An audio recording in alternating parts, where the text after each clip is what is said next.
तो आपको सीधा हम हरियाणा के पुन्हाना लिए चलेंगे, जहां पर सीएम नायब सिंह सैनी संबोधित कर रखेंगे। इस मेवात की इस पवित्र भूमि पर एक ऐसा वतन प्रस्त राजा हसन खां मेवाती, जिसने इस पवित्र भूमि के ऊपर जन्म लिया। और मुझे ये बताते हुए एक गर्व भी हो रहा है कि ऐसे राजा हसन खां मेवाती, जिसने मुगल शासक बाबर को कभी मात नहीं दी, अपने 12,000 मेवों के साथ मिल करके उसको यहाँ से भगाने का काम अगर किसी ने किया, वो राजा हसन खां मेवाती। ऐसे वतन प्रस्त यहाँ के क्रांतिकारी ने, जिन्होंने इस पवित्र भूमि के ऊपर जन्म लिया। मुझे खुशी है इस बात की बताते हुए कि आज तक किसी सरकार ने उसके बारे में विचार भी नहीं किया। अगर किसी ने विचार किया तो वो मनोहर लाल जी थे, जिन्होंने बड़े चौक के ऊपर उसके शहीदी दिवस को मनाने का गौरव भी तो आज हमें प्राप्त हुआ है। ऐसे महान व्यक्तित्व को मैं प्रणाम करता हूँ। मैं ऐसे महान व्यक्तित्व को, उस क्रांतिकारी वीर को, जिसने इस देश की एकता के अंदर अपना सर्वस्व न्यौछावर किया, इस भारत भूमि के ऊपर कुर्बान हुए, ऐसे हसन खां मेवाती को मैं नमन करता हूँ। भाइयों, मुझे खुशी है बताते हुए इन 10 वर्षों में मेवात ने एक नई विकास की करवट ली। मैं ये भी देखता हूँ कि पूर्व की सरकारों ने लंबे समय तक इस मेवात को एक वोट बैंक के लिए इस्तेमाल किया है। वोट तो लेते थे, इस प्रकार के झूठे वादे करके लोगों के अंदर भय पैदा करके वोट लेने का काम करते थे, परंतु विकास नाम की चीज यहाँ पर दिखाई नहीं देती थी। लोग विकास से भाइयों दूर दूर तक थे।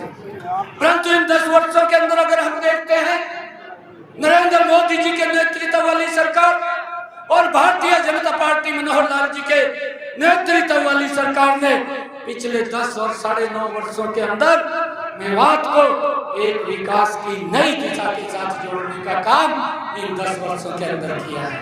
भाइयों, मुझे खुशी है आज नरेंद्र मोदी जी ने इस बात की चिंता की है।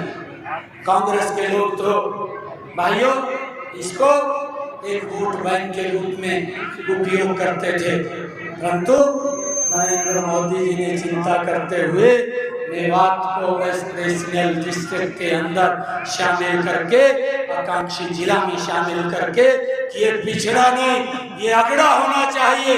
और उसके लिए हमारी सरकार ने लगातार इसको आगे बढ़ाने के लिए काम किया है। और देखते ही देखते इन 10 वर्षों में मेवात विकास की एक नई दिशा के ऊपर आगे बढ़ा है। चाहे यहाँ पीने के पानी की व्यवस्था की बात हो, चाहे यहाँ रोड्स की बात हो, चाहे यहाँ नई इंडस्ट्री लाने की बात हो, चाहे यहाँ पर एजुकेशन संस्थान खोलने की बात हो। भाइयों, आप लोगों को मुझे बताते हुए ये बड़ा गर्व महसूस हो रहा है। इतने लंबे समय तक कांग्रेस सत्ता के अंदर रही और उसने यहाँ के लोगों को एक वोट बैंक के रूप में इस्तेमाल किया है। मैं देखता हूँ 2014 में जब भारतीय जनता पार्टी की सरकार बनी, भाइयों यहाँ पर मात्र नू के अंदर 22 स्कूल थे, 22 स्कूल मात्र थे। परंतु देखते ही देखते इन 10 वर्षों के अंदर इस मेवात में भाइयों 117 स्कूल बच्चों को शिक्षा के साथ जोड़ने का काम इन 10 वर्षों के अंदर ये हमारी सरकार ने किया है। भाइयों, मुझे खुशी है कि आज मेवात में 48% ज्यादा वृद्धि एजुकेशन के अंदर ये नीति आयोग ने अपनी सर्वे की रिपोर्ट के अंदर स्पष्ट किया है कि मेवात जैसा पिछड़ा क्षेत्र उसको शिक्षा के अंदर अग्रणी करने का काम ये भारतीय जनता पार्टी नरेंद्र मोदी और भारतीय जनता पार्टी के डबल इंजन की सरकार ने किया है। भाइयों, यह सरकार काम करने वाली सरकार है। कांग्रेस ने तो झूठे नारे दे करके और लोगों को बरगला करके भाइयों वोट लेने का काम किया है। मैं आप लोगों को बताना चाहता हूं कि ऐसे लोगों से हमें बचना चाहिए, ऐसे लोगों से दूसरे को भी बचाना चाहिए। ये लोग झूठ बोल करके वोट ले लेते हैं, फिर उनके हालात के ऊपर छोड़ देते हैं। अभी राहुल गांधी साहब दिल्ली में प्रेस कॉन्फ्रेंस करते हैं।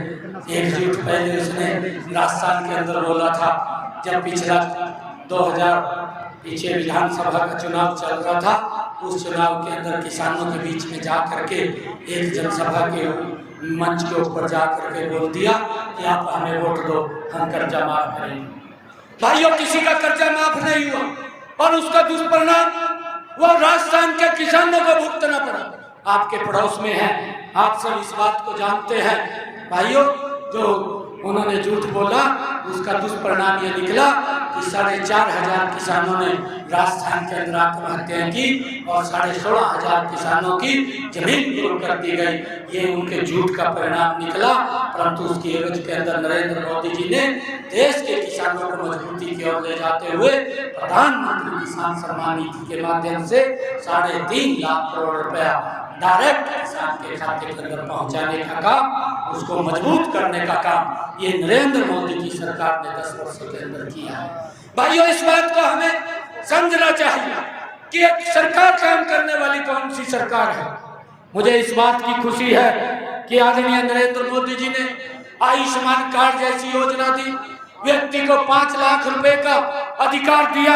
और मुझे ये बताते हुए बड़ी खुशी हो रही है कि आज मेवात के अंदर लगभग जो आयुष्मान कार्ड और चिरायु कार्ड हमारी सरकार ने दिए हैं, इसके माध्यम से यहाँ पर लगभग जो कार्ड बने हैं, उन कार्ड के माध्यम से जिन लोगों ने इस योजना का लाभ उठाया है, लगभग 70 करोड़ रुपया उनके इलाज के लिए सरकार ने मेवात जिला के अंदर देने का काम किया है।